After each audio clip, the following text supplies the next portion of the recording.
رات کا پرسکون وقت ہے۔ مدینہ کی گلیاں خاموش چراغوں کی مدھم روشنی بکھری ہوئی۔ ہوا میں ٹھنڈک، دور کہیں کتوں کی ہلکی آواز، اور انہی لمحوں میں ایک عظیم شخصیت اپنے کندھوں پر امت کی ذمہ داریاں سمیٹے ہوئے گشت کر رہی ہے۔ یہ تھے حضرت عمر بن خطاب، وہ خلیفہ جو آرام کرنے نہیں بلکہ امت کے ایک ایک فرد کی فکر میں نکلتے تھے۔ حضرت عمر کا معمول تھا کہ رات کے وقت مدینہ کی گلیوں میں خود جا کر لوگوں کے حالات دیکھیں۔ وہ کہتے تھے، میں ڈرتا ہوں کہ اللہ مجھ سے ایک بکری کے پاؤں پھسلنے کا بھی سوال کرے گا۔ ایسے میں انہیں دور راستے میں کوئی آہٹ سنائی دی۔ انہوں نے سر اٹھایا تو دیکھا اندھیرے میں ایک چھوٹا سا بچہ اپنے اونٹ پر سوار کہیں جا رہا تھا۔ حضرت عمر قریب گئے اور پیار سے بولے، بیٹا، تم اس وقت کہاں جا رہے ہو؟ مدینہ کی یہ رات، یہ تنہائی، کیا تمہیں ڈر نہیں لگتا؟ بچہ رکا نہیں، بس مسکرا کر پلٹا اور ایسا جواب دیا کہ تاریخ حیرت سے لرز گئی۔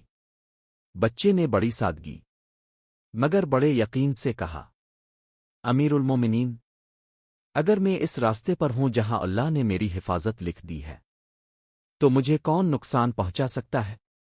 اور اگر میں اس راستے پر ہوں جہاں اللہ نے آزمائش لکھ دی ہے تو پھر کوئی طاقت مجھے بچا بھی نہیں سکتی۔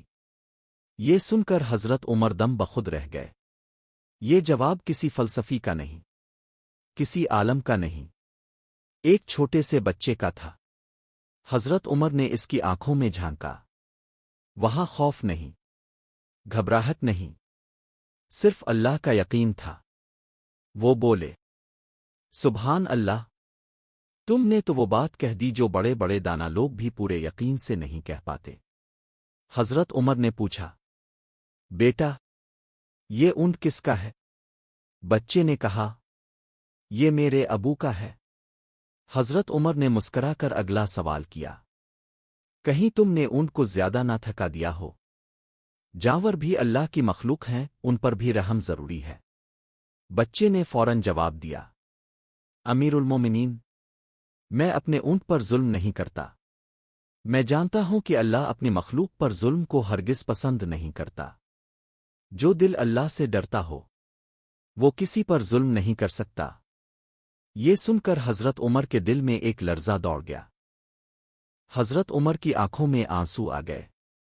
انہوں نے بچے کے سر پر ہاتھ پھیرا اور کہا، اللہ کی قسم، اگر اس امت کے بچے بھی اللہ سے ڈرنے والے ہوں، عدل کرنے والے ہوں، تو یہ امت کبھی زوال کا شکار نہیں ہو سکتی۔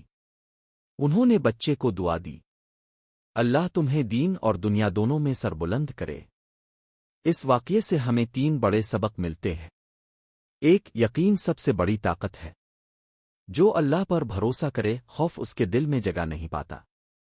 2، عدل صرف انسانوں کے ساتھ نہیں، جانوروں کے ساتھ بھی ضروری ہے۔